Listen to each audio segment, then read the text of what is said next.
कैसे हैं आप लोग? अच्छे हैं? बहुत ध्यान रखिए अपना और खूब इन्जॉय कीजिए अपनी स्टडीज़ को। केमिकल इक्वेशंस बैलेंस करना आपको अब तक आ गया होगा। कल मैंने आपको एक छोटा सा होमवर्क दिया था और बहुत सारे बच्चों ने उसे बैलेंस करके उस इक्वेशन को भेजा। ज़्यादातर ने ठीक किया है और जिन्होंने गलत किया भी है उन्होंने बहुत छोटी सी गलती की है, एक आध थोड़ी बहुत गलती हो गई है। तो खुशी की बात है कि आपको chemical equations bye and large ज़्यादातर लोगों को, मैं उन्हीं के ऊपर कमेंट कर सकता हूँ जिन्होंने वो भेजा है। जो भेज नहीं रहे, जिन्होंने उसको सॉल्व नहीं किया, उनके बारे में कोई कमेंट मैं कर नहीं सकता।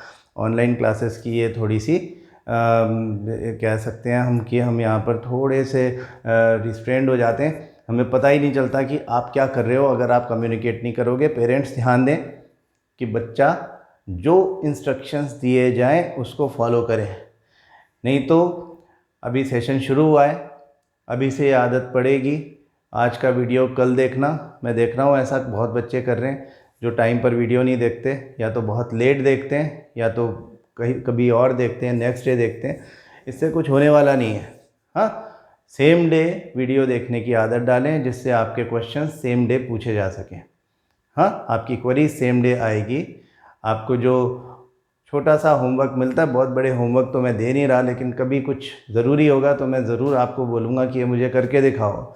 जो लोग पार्टिसिपेट नहीं करते उनके मार्क्स अच्छे नहीं आते, ये हमारा एक्सपीरियंस है। तो आप इस बात का प्लीज़ ध्यान रखें। पेरेंट्स के लिए मैं ख़ास करके मैं रिक्वेस्ट कर रहा हूँ कि आप थोड़ा ध्यान रखें बच्चा कर क्या रहा है और ठीक से इंस्ट्रक्शंस को फॉलो कर रहा कि नहीं कर रहा। ठीक है, तो चलो अब केमिकल रिएक्शंस में मज़ा आएगा। अब हम एक्चुअली केमिकल रिएक्शंस पढ़ेंगे। अभी तक तो हम केमिकल इक्वेशंस और बैकग्राउंड पढ़ रहे थे। थोड़ा सा हम इस बैकग्राउंड को डिस्कस भी करेंगे। अभी तक हमने क्या किया उसका हम आगे थोड़ी बात भी करेंगे, लेकिन मैं यहाँ पे कल वाली इक्वेशन को आप लोगों के सामने एक बार बैलेंस करके दिखा दूँ, जिससे कि जिन लोगों को नहीं आया है उन लोगों को आ जाए, और जो आप लोगों ने गलतियां की हैं वो भी मैं बता दूं कि जैसे हमने लिखा था इसमें C4H10, ठीक, तो C4H10 इज ब्यूटेन। हम किसी भी हालत में, ये हमने सबसे पहले सीखा था कि हम किसी भी हालत में इसका फॉर्मूला चेंज नहीं कर सकते eight the time of balancing. C4H10 oxygen के साथ में रिएक्शन कर रहा है, मतलब कंबशन ऑफ ब्यूटेन का रिएक्शन है ये, और कार्बन डाइऑक्साइड प्लस वाटर बनता है। ठीक है, ये हमारी इक्वेशन है। तो कुछ लोगों ने ऐसा कर दिया कि इसको बैलेंस करने के लिए जब हमने कहा कि पूरी इक्वेशन को 2 से मल्टीप्लाई करो, तो वो 2 से मल्टीप्लाई करने लगेंगे तो 2 यहाँ पे आ जाएगा 2C4H10, उसको 2 × 4 C8 और 2 × 10 H20 मत करो। ऐसा नहीं होता है। ऐसा अगर आप करोगे तो आपका जो ओरिजिनल कंपाउंड था वही बदल जाएगा, ब्यूटेन थोड़ी बचा। फिर C8H10 molecular formula of the reactant और the product should never be changed at the time of balancing. ये बात आप ध्यान रखें। ये तो हमारा पहला लेसन था, सबसे पहला इंस्ट्रक्शन यही है, इसलिए इस बात का प्लीज़ ध्यान रखें। तो C4H10 + O2 carbon dioxide H2O, तो अपन कैसे लिखते हैं? CHO CHO एंड कार्बन यहाँ पर 4 है, हाइड्रोजन 10 है, ऑक्सीजन 2 है, कार्बन 1 है, हाइड्रोजन 2 है, ऑक्सीजन 3 है। बैलेंस करने के लिए वही जैसे पहले किया था, कार्बन और हाइड्रोजन को बैलेंस करें। यहाँ पे कार्बन 4 है, यहाँ पे कार्बन 1 है, तो अगर हम यहाँ पर 4 लिख देंगे, अगर हम यहाँ पर 4 लिख देंगे तो कार्बन 4 हो जाएगा और ऑक्सीजन 4 × 2 8 + 1 9 हो जाएगा। हाइड्रोजन को तो हमने टच नहीं किया, वो तो जो है वही रहेगा। तो कार्बन फिलहाल बैलेंस दिख रहा है। हाइड्रोजन को फोकस करें, यहाँ पे 10 है, वहाँ पे 2 है, तो उसको बैलेंस करने के लिए हम यहाँ पर 5 लिखेंगे, यहाँ 5 लिखेंगे तो 5 इंटू 2 10 हाइड्रोजन बैलेंस हो जाएगा। लेकिन यहाँ पर ऑक्सीजन अब 5 और 4 इंटू 2 8, 8 प्लस 5 13 हो जाएगा। कार्बन 4 है, बैलेंस्ड है, हाइड्रोजन अब बैलेंस हो गया है। तो अब कार्बन और हाइड्रोजन बैलेंस हो चुके हैं। प्रॉब्लम यहाँ भी ऑक्सीजन का है, इधर 2 इधर 13। तो जैसा हमने कहा था कि यहाँ पर x क्या होना चाहिए कि 2 into x should be equal to 13 और x should be equal to 13/2, that is 6.5। ऐसा ही होगा, हाँ, 2 6 12 एंड देन 2 5 10। तो 6.5 मैं x की जगह लिख दूंगा अगर, तो यहाँ पर मैथमेटिकली ये इक्वेशन बैलेंस हो जाएगी। 6.5 यहाँ पे लिखा है, इन चीज़ों को हटा देते हैं और यहाँ लिख देते हैं, ये तो 4 है, ये तो 10 है, इनको तो हमने टच ही नहीं किया। और 6.5 इंटू 2 कितना बना 13, यहाँ भी 13। तो ये इक्वेशन बैलेंस होगी। बैलेंस है ना अब ये। अब लेकिन जैसा हमने कहा था कि chemistry does not allow this, कि 6.5 यानी फ्रैक्शन में मॉलिक्यूल, हमारा मॉलिक्यूलर फार्मूला जो है वो ये बताता है कि वो हमेशा एक यूनिट हो सकता है, हाँ, हमेशा एक होल नंबर हो सकता है। वो कभी भी ऐसा नहीं हो सकता कि 6.5 हो, फ्रैक्शन में हो, तो हम इसको 2 से मल्टीप्लाई कर देते हैं। तो अब हमारी इक्वेशन जो बैलेंस होके आनी चाहिए वो क्या आएगी,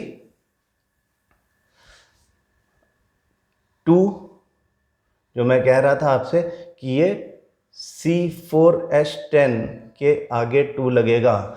आप ये समझें कि इसको इससे मल्टीप्लाई नहीं करना 4 से और 10 से अलग अलग, C4H10 ये वही रहेगा जो पहले था, मॉलिक्यूलर फार्मूला नहीं बदलना। 6.5 इंटू 2 13 O2, हाँ, then 4 into 2 8 CO2 plus 5 into 2 10 H2O। तो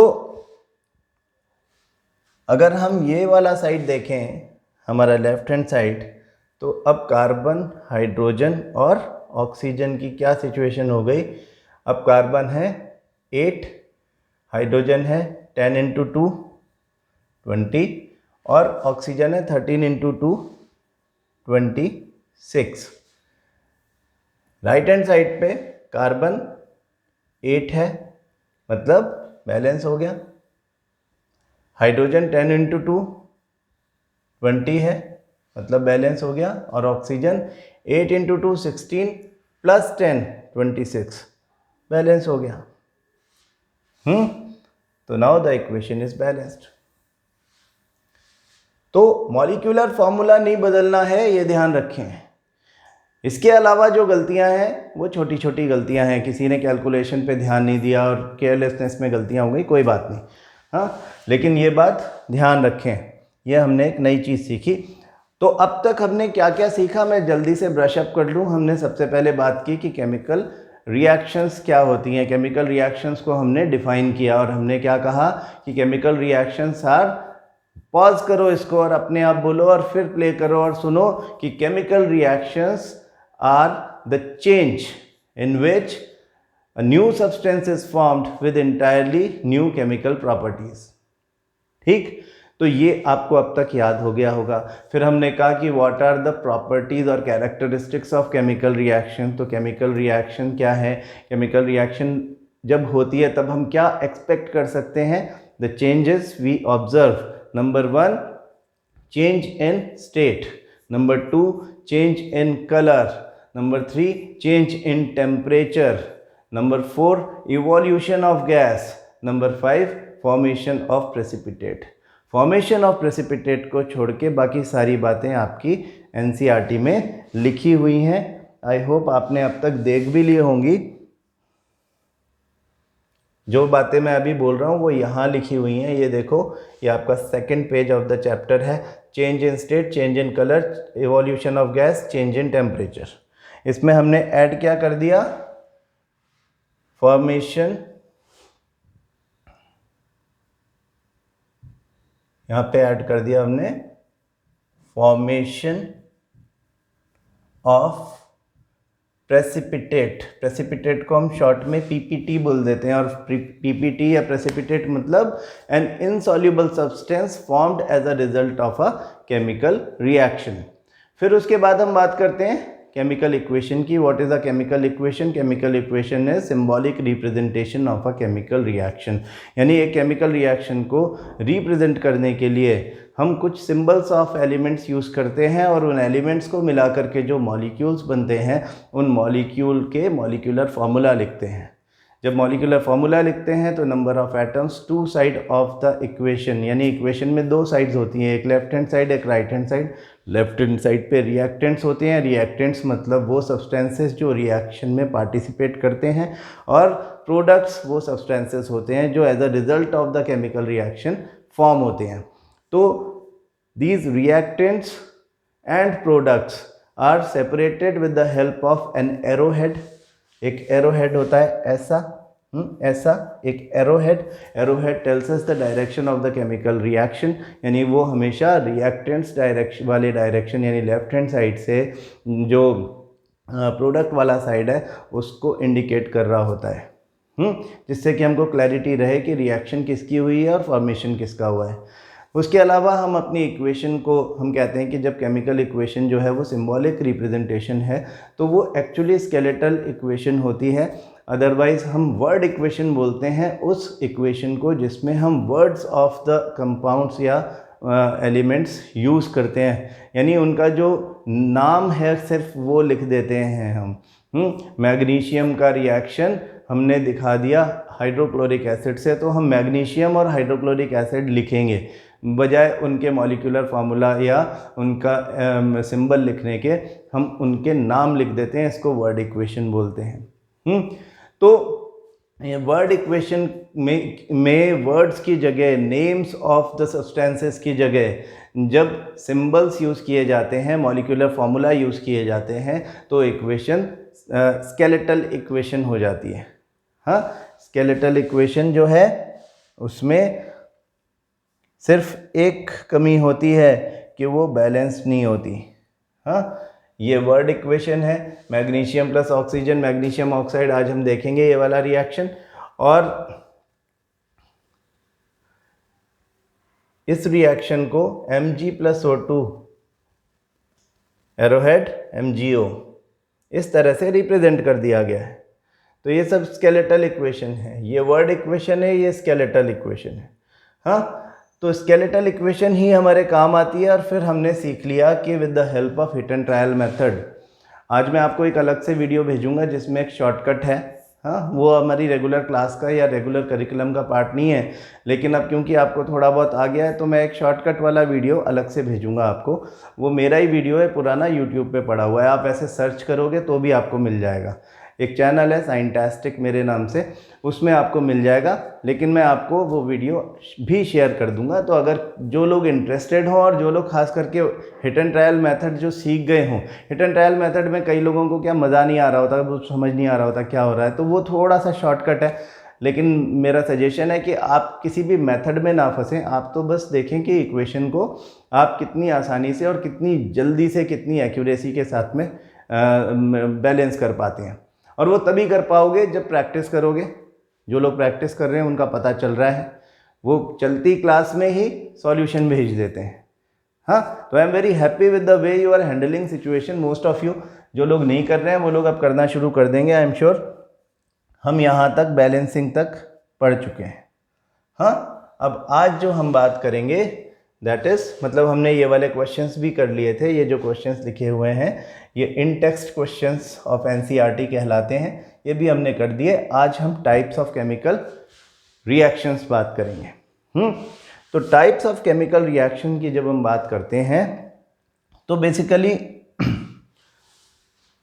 सबसे पहले हम 4 टाइप्स ऑफ रिएक्शंस की बात करते हैं, एक एक करके हम बात करेंगे। बेसिकली इसका मतलब ये हुआ टाइप्स ऑफ केमिकल रिएक्शंस का कि केमिकल रिएक्शन के दौरान रीअरेंजमेंट ऑफ द सब्सटेंसेस और the atoms of the substances किस तरीके से होता है। तो उसके प्राइमरीली 4 तरीके हैं।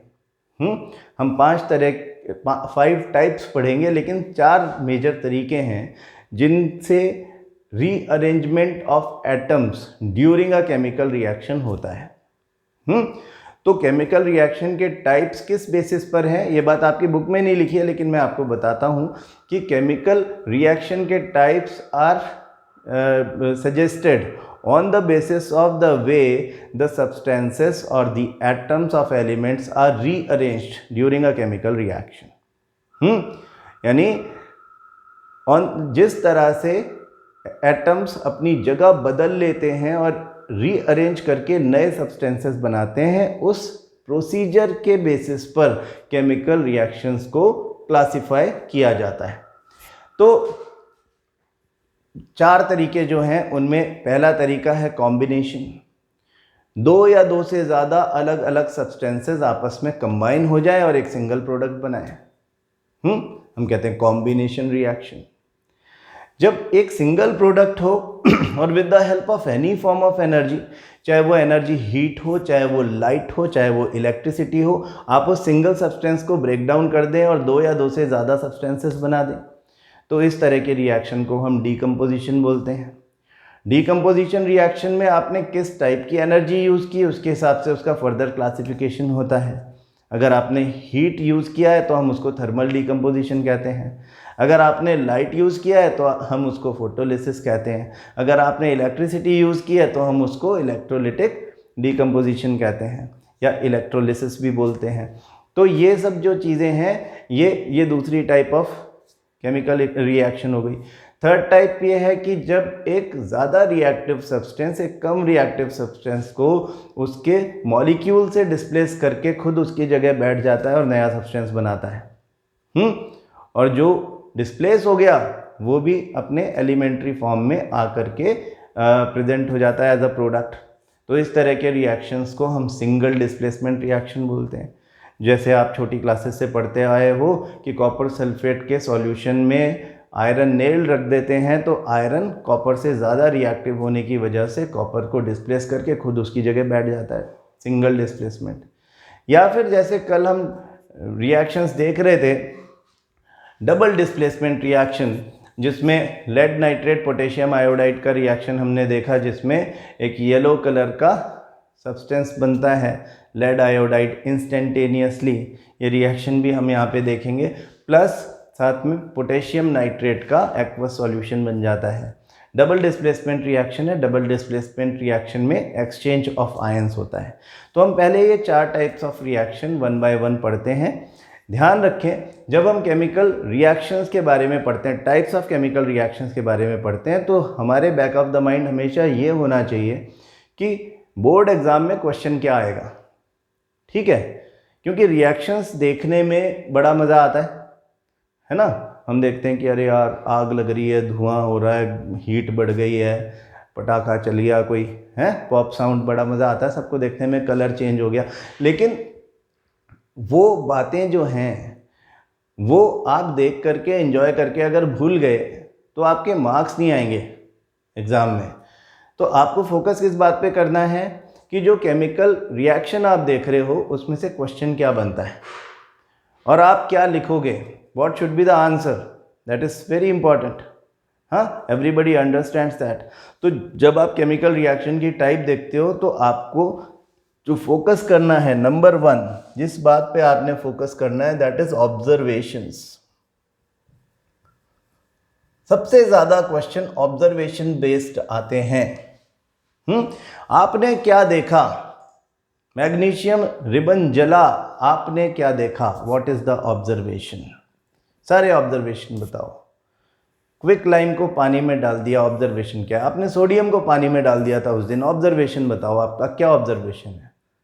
आप बता दोगे कि बड़ा विग्रस रिएक्शन होता है, उसमें सोडियम जो है वो तो नाचने लगता है। हाँ, लेकिन हम बोलते हैं कि ऐसा नहीं बोलते नाचने लगता है, हम बोलते हैं कि it is a vigorous reaction between water and sodium because sodium is a very reactive metal. तो वाटर से रिएक्शन करता है, रिएक्शन इज हाईली एक्सोथर्मिक हाँ, इतनी energy in the form of heat निकलती है कि the hydrogen gas evolve starts burning, और hydrogen burns with a pop sound.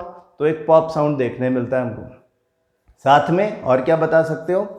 Container becomes hot, अगर हम टेस्ट ट्यूब को टच करेंगे बहुत गर्म होगा। हाँ, साथ में क्या बता सकते हो कि सोडियम हाइड्रोक्साइड क्योंकि बना है? तो अगर इसमें हम रेड लिटमस पेपर डालें तो वो इंस्टेंटेनियसली ब्लू हो जाता है। इंस्टेंटेनियसली मतलब तुरंत, जल्दी से। और इंस्टेंटेनियसली अगर कोई बेस रेड लिटमस को ब्लू कर दे रहा है तो इसका मतलब वो बड़ा स्ट्रॉन्ग बेस है।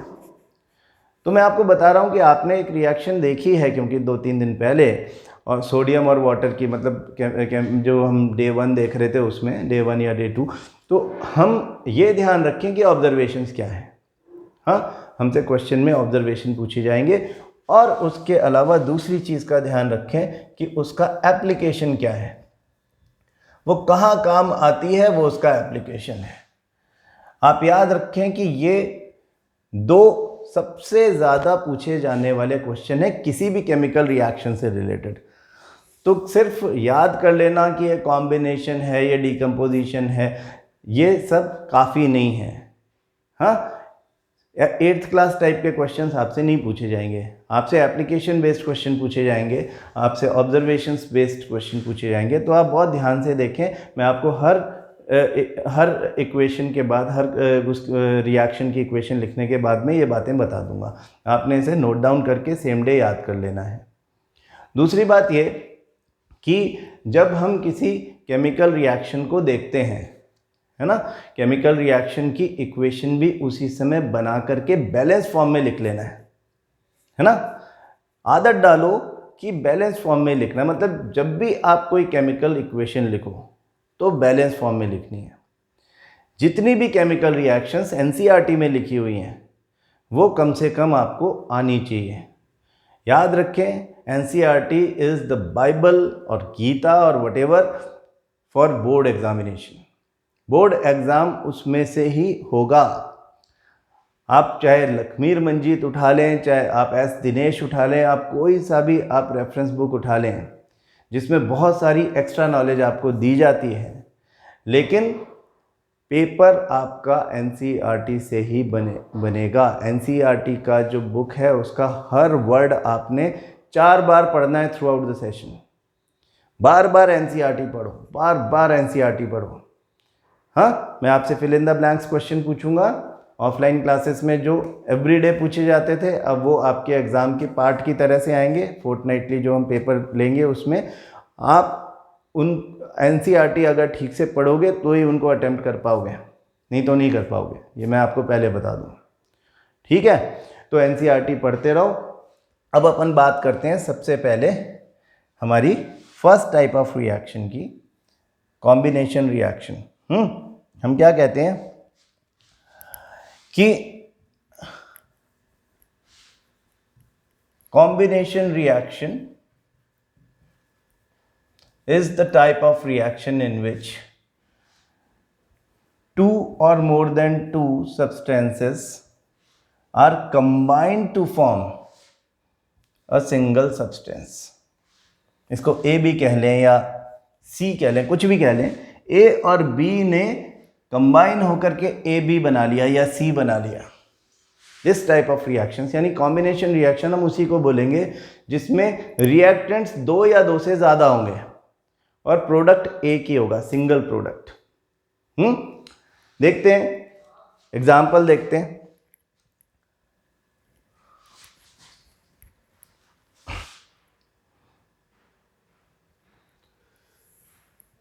ये एक हमारा एग्जाम्पल है जो बड़ा कॉमन एग्जाम्पल है, मैग्नीशियम रिबन का बर्निंग। इसे हम बोल रहे हैं क्या?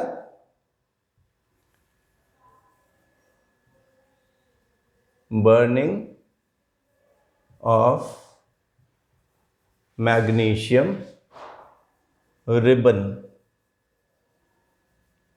हाँ, आज मैं आपको यहाँ ये YouTube पे दिखा रहा हूँ, कल मैं आपको इसे करके भी दिखाऊंगा, लेकिन आप इसे देखें कि ये बहुत इंपॉर्टेंट आपके एग्ज़ाम में पूछा जाने वाला और सबसे आसान रिएक्शन है। हम कहते हैं कि इसकी इक्वेशन भी हमने कल ही देखी थी, मैग्नीशियम प्लस ऑक्सीजन। हाँ, ये कॉम्बिनेशन रिएक्शन है, तो ये हमारे ए और बी हैं। मैग्नीशियम और ऑक्सीजन की रिएक्शन से एक सब्सटेंस बना जिसको मैग्नीशियम ऑक्साइड बोलते हैं, MgO।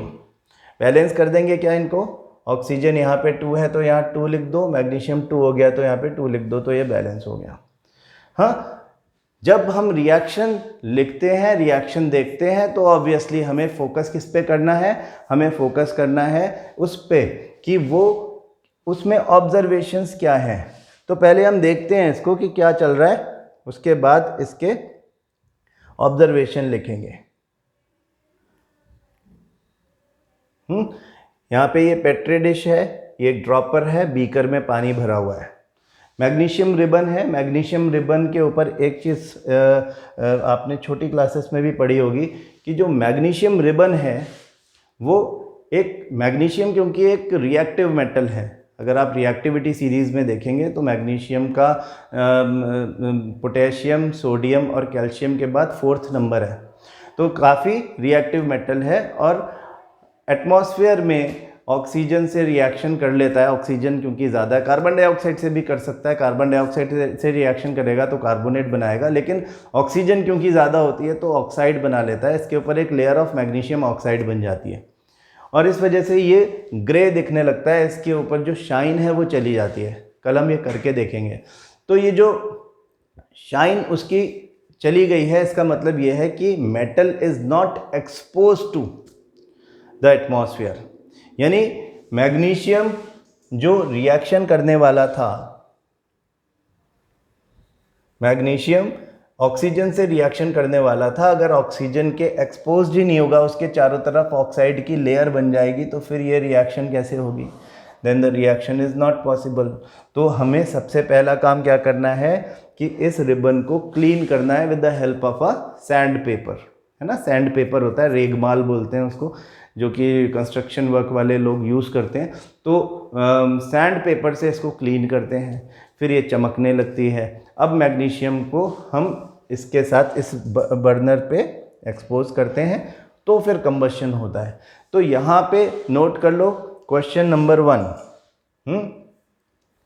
यहाँ पे क्वेश्चन नंबर 1 आपको मिल गया क्या, कि why magnesium ribbon is cleaned with the sand paper before burning. तो क्या बताएंगे आप, क्या आंसर देंगे कि since magnesium is a reactive metal, it reacts with atmospheric oxygen and forms a layer of magnesium oxide on its surface. So for reaction of magnesium and oxygen, magnesium requires to get exposed to oxygen of atmosphere. That is why we need to clean it to remove the layer of magnesium oxide. Simple बात है, ये बात हम यहाँ पर पहला question हमको मिल गया। ये 1 या 2 मार्क का क्वेश्चन हो सकता है। अब आप देखो इसको कि कर क्या रहे हैं, ऑब्जर्वेशन पॉइंट आएगा। I hope it is visible, yes it is visible. With the help of tongs हमने इसको एक्सपोज किया, उठाया और इसको एक्सपोज किया। अब ये आपने अपने हाथ से क्यों नहीं पकड़ा, क्योंकि ये मेटल है। हाँ, ये मेटल है, अगर आप इसको हाथ से पकड़ लोगे तो इसमें कंडक्शन ऑफ हीट हो जाएगा और ये गर्म हो जाएगा, आपका हाथ जल जाएगा। तो इसको बेयर हैंड से पकड़ के जलाने की कोशिश नहीं करनी, इसको with the help of tongs पकड़ते हैं। तो क्या हुआ, ये देखो, इसको कहते हैं, ये डेजलिंग वाइट फ्लेम के साथ में जलता है। हाँ, magnesium Burns with observation number 1, dazzling white flame, note it down। हाँ, ये dazzling white flame के साथ में जलता है, ये हमारा फर्स्ट ऑब्जर्वेशन है। देन ऑब्जर्वेशन नंबर 2, देखें इसको, इन्होंने इसको पेट्री डिश में रख दिया, पेट्री डिश या वॉच ग्लास में रखते हैं। वाइट कलर्ड एशेस, ये जो ऐश बना है ये इसको हम बोलते हैं वाइट एशेस। हाँ, एशेस को हम टेक्निकल लैंग्वेज में रेजिड्यू भी बोलते हैं। वाइट रेजिड्यू, रेजिड्यू मतलब बचा खुचा। मैंने आपको पहले दिन शायद बताया था कि जब हम प्रेसिपिटेट वर्ड यूज़ करते हैं तो तब यूज़ करते हैं जब वहाँ पर कोई सॉल्यूशन होता है। Insoluble substance in that solution, that liquid is called precipitate. लेकिन जब कोई और सब्सटेंस नहीं है, मतलब यहाँ तो बना ही सिंगल सब्सटेंस है, अगर कोई लिक्विड नहीं है जिसमें डिज़ोल्व होने जैसी कोई बात नहीं है, तो वहाँ पे जो चीज़ बची खुची है वो रेजिड्यू है। तो यहाँ पे वाइट एशेस बनना और डेजलिंग वाइट फ्लेम, ये दो ऑब्जर्वेशंस हैं। ये आपका सबसे इंपॉर्टेंट क्वेश्चन है। What do you observe during, write down 2 observations during the burning of combustion of magnesium ribbon. ये बड़ा इंपॉर्टेंट क्वेश्चन है, ध्यान रखें। ठीक है, केमिकल इक्वेशन तो आपको पता चली गई है। अब इसके आगे और बात कि ये जो मैग्नीशियम ऑक्साइड है, हाँ, MgO है, ये जो बना है ये MgO है, मैग्नीशियम ऑक्साइड। हम इसे क्या करते हैं, देखो हम इसे अब पानी में डाल देते हैं। ड्रॉपर से हमने वाटर लिया और इसके ऊपर वाटर डाल के इसको मिक्स कर दिया, तो ये बन जाता है मैग्नीशियम हाइड्रोक्साइड। ये 2 लिटमस पेपर्स हैं, ये ब्लू लिटमस है, ये रेड लिटमस है। दोनों पर ड्रॉप डाल दी है। हम देखेंगे there is no change in the colour of blue litmus, जबकि स्लोली, नॉट इंस्टेंटेनियसली, धीरे धीरे क्या देख रहे हैं, the colour of red litmus turn to blue. ऐसा क्यों हो रहा है? ऐसा इसलिए हो रहा है कि जो मेटल ऑक्साइड्स होते हैं they are basic in nature.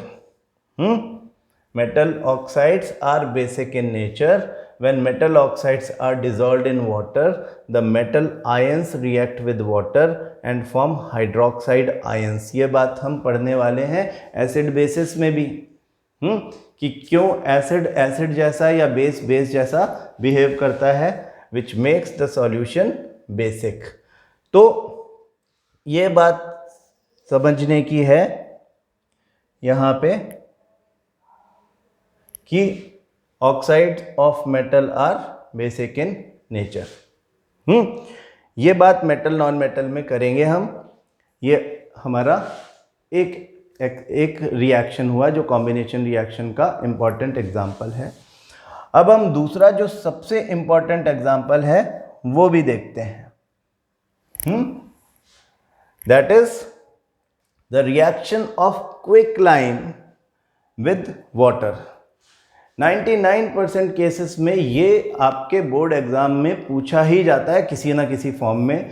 बड़ी इंपॉर्टेंट रिएक्शन है और इसको आप अलग अलग जगह पढ़ोगे भी। इसको आप एसिड बेसिस में भी पढ़ोगे, हाँ, इसको हम अलग अलग जगह भी पढ़ते हैं और यहाँ पर तो ये बड़ा इंपॉर्टेंट है और ये थोड़ा सा कई सारी बातें यहाँ पे सीखने की है। ये जो सामने आपको वाइट कलर के, ये जो वाइट कलर का सॉलिड दिख रहा है, ये हमारा क्विक लाइम है। इसको हम क्या बोलते हैं? Quick lime. हाँ, क्विक लाइम, इसका फॉर्मूला है CaO, calcium oxide, quick lime. और इस क्विक लाइम का रिएक्शन वाटर के साथ करवाना है, कॉम्बिनेशन रिएक्शन। हाँ, रिएक्शन क्या है ये देखें अपन थोड़ा, कि quicklime, that is CaO, when reacts with water H2O gives CaOH whole twice calcium hydroxide। इसको तो हम quicklime कह रहे हैं, इसको हम बोलते हैं slaked lime। slaked lime, this is quicklime, CaO is quicklime, CaOH whole twice is slaked lime। Initially हम सिर्फ इस रिएक्शन की बात करते हैं, फिर इसके आगे बात करेंगे इसके एप्लीकेशन की। हाँ, बड़ा इंपॉर्टेंट है, देखें कि हो क्या रहा है। ऑब्जर्वेशन क्योंकि पूछे जाएंगे, ऑब्जर्वेशन पे ध्यान रखना है, लिखेंगे कि व्हाट आर द ऑब्जर्वेशन। यहाँ पे मैंने इसका साउंड खोला हुआ है, लास्ट रिएक्शन में मैंने साउंड बंद किया हुआ था, यहाँ पे इसका साउंड खोला हुआ है जिससे आपको पता चले। इसमें हमने पानी डाला, क्विक लाइम में पानी डाला।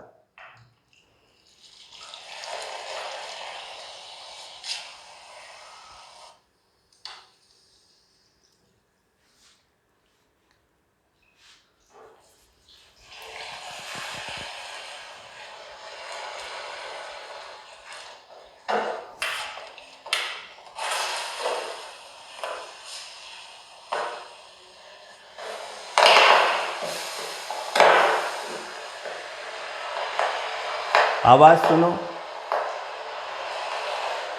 आवाज सुनाई दे रही है।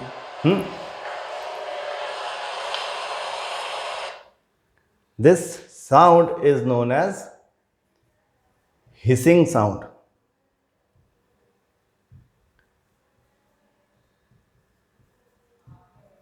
Hissing sound. Observation number 1, hissing sound.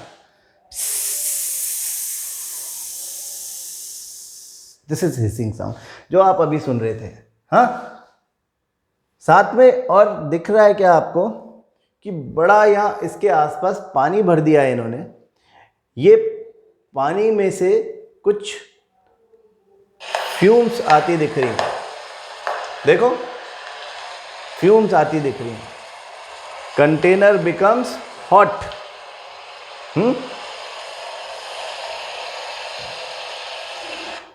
Observation number 2,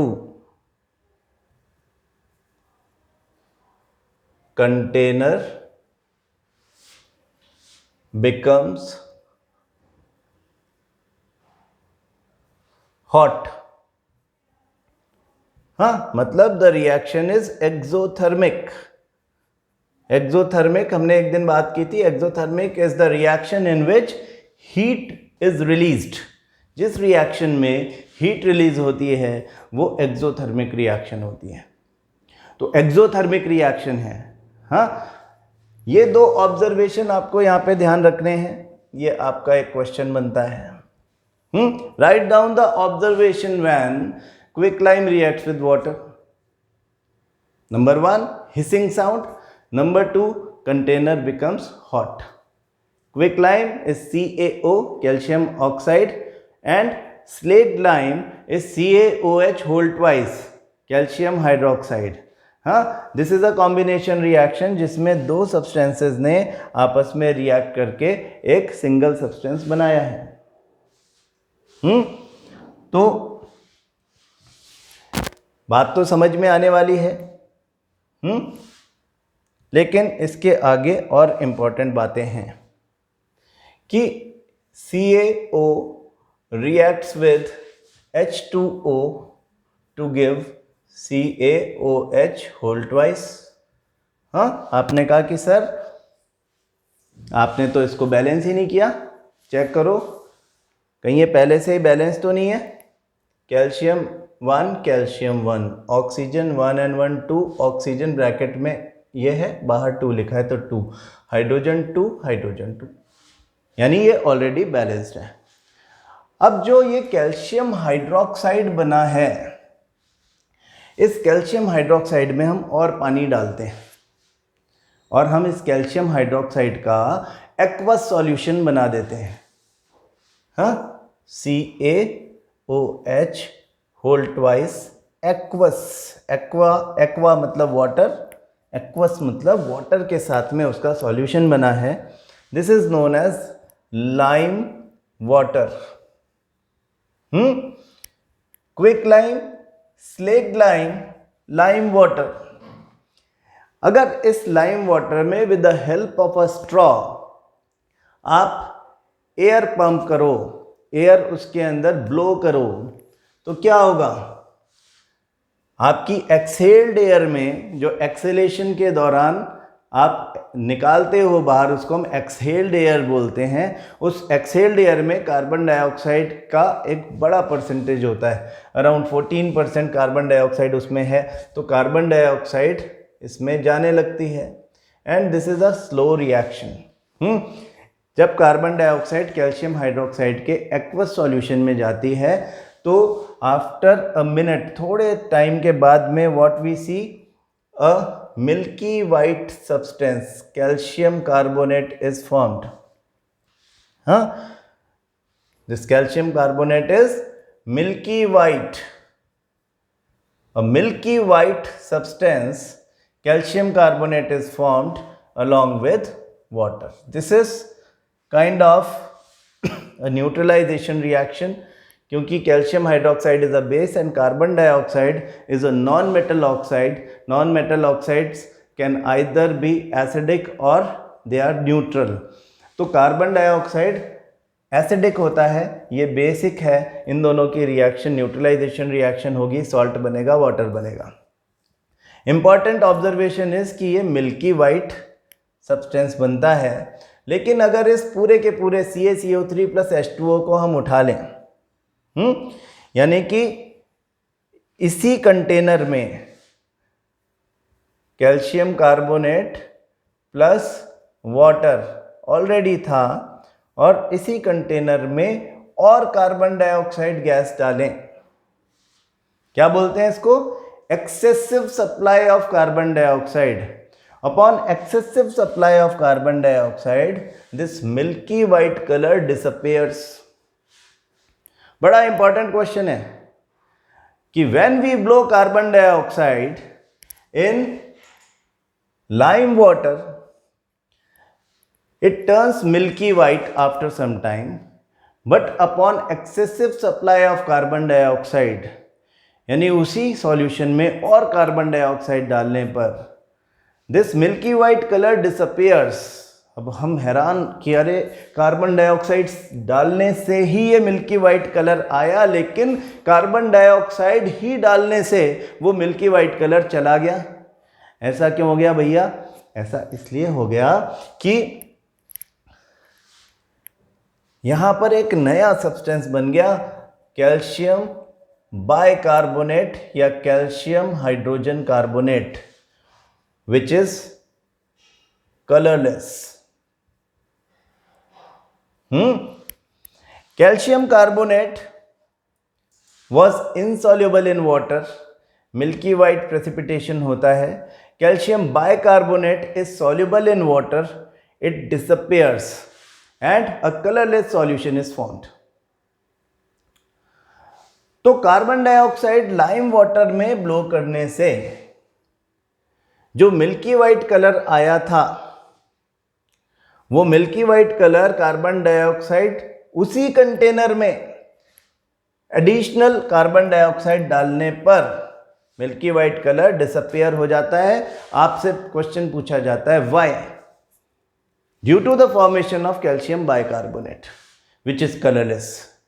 milky white colour क्यों आया? कैल्शियम कार्बोनेट के फॉर्मेशन की वजह से. कैल्शियम कार्बोनेट मिल्की वाइट है, लेकिन कलर गायब क्यों हो गया? हाँ, कलरलेस क्यों हो गया? कैल्शियम बाइकार्बोनेट के फॉर्मेशन की वजह से. याद रहेगी ये बात, याद रहना ही चाहिए, क्योंकि ये बहुत इंपॉर्टेंट बात है. लेकिन ये किस्सा अभी ख़त्म नहीं हुआ. हाँ, टाइम हमारा ख़त्म होने वाला है, लेकिन कोई बात नहीं, थोड़ा सा इसको एक्सटेंड कर लेंगे. क्या फ़र्क पड़ता है, आप 4 मिनट ज़्यादा पढ़ लोगे तो. यही वाली जो केमिकल रिएक्शन आपको दिख रही है, इसको हम एक दूसरे तरीके से देखें. अभी ये कार्बन डाइऑक्साइड आपने with the help of a straw उसमें ब्लो करी थी, ठीक है. अब हम इसको दूसरे तरीके से देखते हैं कि ये जो लाइम वाटर था, जब कैल्शियम हाइड्रोक्साइड बना तो बड़ी एक्सोथर्मिक रिएक्शन थी, बहुत हीट निकली. लेकिन हमने अब इसमें पानी डाल डाल करके एक लाइम वाटर बना लिया है और ठंडा कर लिया इसको. अब with the help of a brush हम इसको वॉल पर पोत दे रहे हैं. वाइट वॉश नाम सुना होगा आपने, वाइट वॉश कर रहे हैं हम. तो जब हम इसको वाइट वॉश में यूज़ करते हैं इस रिएक्शन को, तब क्या होता है? Eight the time of eight the time of white wash. जब हम वाइट वॉश करते हैं तो ये कैल्शियम हाइड्रोक्साइड वॉल पे आ गया, आपने इसे वॉल के ऊपर पोत दिया, और atmospheric carbon dioxide slowly react करेगी CaOH होल ट्वाइस के साथ में, और स्लोली यही वाला रिएक्शन होगा जिसमें water in the form of vapour उड़ जाएगा, थोड़ा थोड़ा बनेगा, पता भी नहीं चलेगा कहाँ गया, और मिल्की वाइट कलर का कैल्शियम कार्बोनेट स्लोली फॉर्म होगा। कितना स्लोली कि इसमें 2 से 3 दिन भी लग सकते हैं। हाँ, आपका जो वाइट वॉश करने वाला जो बंदा आया था वो बोलेगा कि आप 3 दिन बाद देखना चमक जाएगा, गर्मी के दिन होंगे तो जल्दी चमक जाएगा। वो बोलता है सूखने दो इसको, सूखने के बाद चमकेगा, है ना। लेकिन आप साइंस के स्टूडेंट हो, आपको पता है कि ये क्यों चमकेगा। Due to the formation of calcium carbonate on the wall, दीवारें बोल उठेंगी, हैं। तो कैल्शियम कार्बोनेट मिल्की वाइट, ये वाला रिएक्शन अब यहाँ नहीं होगा। वॉल पर ये वाला रिएक्शन नहीं होगा, वॉल पर बस ये वाला रिएक्शन होगा। तो वाइट वॉश के टाइम पर क्या होता है, ये आपका एक क्वेश्चन। हाँ, when you blow it and you blow it excessively, carbon dioxide into the solution, milky white colour आएगा और फिर मिल्की वाइट कलर डिसअपियर हो जाएगा। Another question, very important question, calcium oxide यानी क्विक लाइम को water में डालते हैं, क्या बनता है, slaked lime. Observation, hissing sound, और container becomes hot, exothermic reaction. एक ही रिएक्शन से कितनी सारी बातें निकल गई। एक्सोथर्मिक रिएक्शन के बारे में कुछ बातें कल करेंगे, मतलब हम कल ये सब बातें थोड़ी सी ब्रश अप कर लेंगे 2 मिनट में, और उसके बाद इससे आगे बात करना शुरू करेंगे। तो कॉम्बिनेशन रिएक्शन में ये 2 रिएक्शंस बड़ी इंपॉर्टेंट है, मैग्नीशियम और ऑक्सीजन का कॉम्बिनेशन, मैग्नीशियम ऑक्साइड बनने का, वहाँ पे भी ऑब्जर्वेशन ध्यान रखने हैं, और ये तो है ही आपका सबसे इम्पॉर्टेंट रिएक्शन। बाकी आपके during the curriculum acid basis पढ़ते समय या अदरवाइज जहाँ भी आएगा वहाँ पे मैं आपको याद दिलाऊंगा कि हमने फर्स्ट चैप्टर केमिकल रिएक्शन में ये ऑलरेडी पढ़ा हुआ है। ठीक है जी, तो आई होप आपने इन्जॉय किया होगा। कल हम इसके आगे बात करेंगे। कल मैग्नीशियम रिबन को जला के भी देखेंगे। एक्चुअली आपने वैसे देख लिया, वीडियो अच्छा था, लेकिन एक्चुअली वो सैंड पेपर वाला सीन जो है वो भी अपन करके देखेंगे। मैं आपको थोड़ा सा क्लोजली दिखा दूंगा मैग्नीशियम रिबन कैसे दिखती है। ऑफलाइन क्लास होती तो ज़्यादा मज़ा आता, लेकिन ऑब्वियसली अब हम ऑफलाइन क्लास नहीं ले पा रहे हैं, तो ऑनलाइन क्लास में हम देख लेंगे। जहाँ तक कोशिश होगी आपको क्लैरिटी हो जाएगी कि एक्चुअली ऑक्साइड लेयर होती कैसी है और उसको कैसे रिमूव किया जाता है, फिर वो उसे जलाते हैं तो क्या होता है। जैसा आपने यहाँ पे देखा, ये सारी चीज़ें हम कल की क्लास में करेंगे। तो चलो, खूब इन्जॉय करो, अपना बहुत ध्यान रखो और इन्जॉय योर स्टडीज़। हाँ, NCERT बहुत ध्यान से पढ़नी है, इस बात का खास ध्यान रखना है। Thank you.